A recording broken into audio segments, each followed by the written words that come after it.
We can see the scope of Russia's incursion into Ukraine on this map from UK military intelligence. Russian forces have invaded from 3 directions with upwards of 150,000 troops, tanks, mobile missile launchers, and more.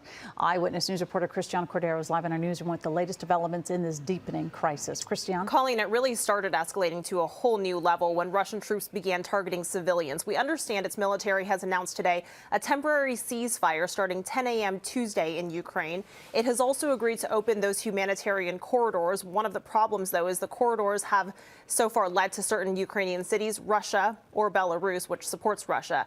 And the Russian forces have so far been anything but humane. The exodus of Ukrainian people leaving their home country is approaching 2 million in the first 2 weeks. They, for the most part, have few plans and fewer belongings.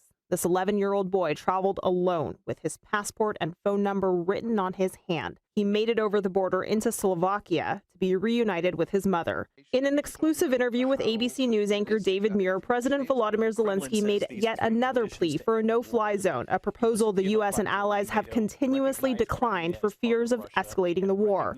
President Putin's apparent path to peace includes giving up on NATO and recognizing the separatist regions to the east, to which Zelensky wants nothing to do with. You say it's a non-starter, not willing to those 3 conditions right now?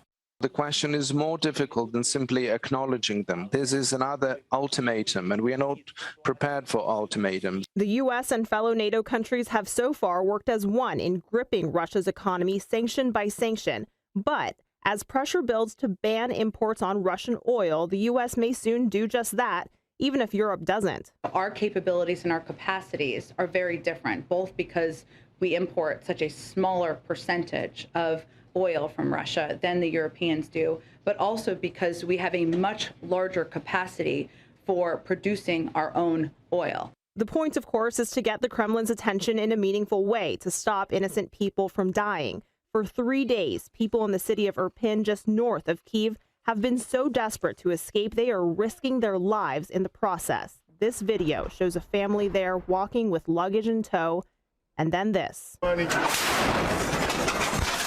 A Ukrainian soldier ran to them, but it was too late. A mother and her 2 sons died. Throughout the country, 1.7 million people have so far escaped, leaving everything and sometimes everyone behind. Only in these circumstances are they considered the luckier ones. I'm only one from my family who came from Odessa, so it's hard. The UN Human Rights Office said today that it has confirmed 406 civilians have so far died, but really important to note here, that is a very difficult thing to measure right now, so they believe that the actual number of people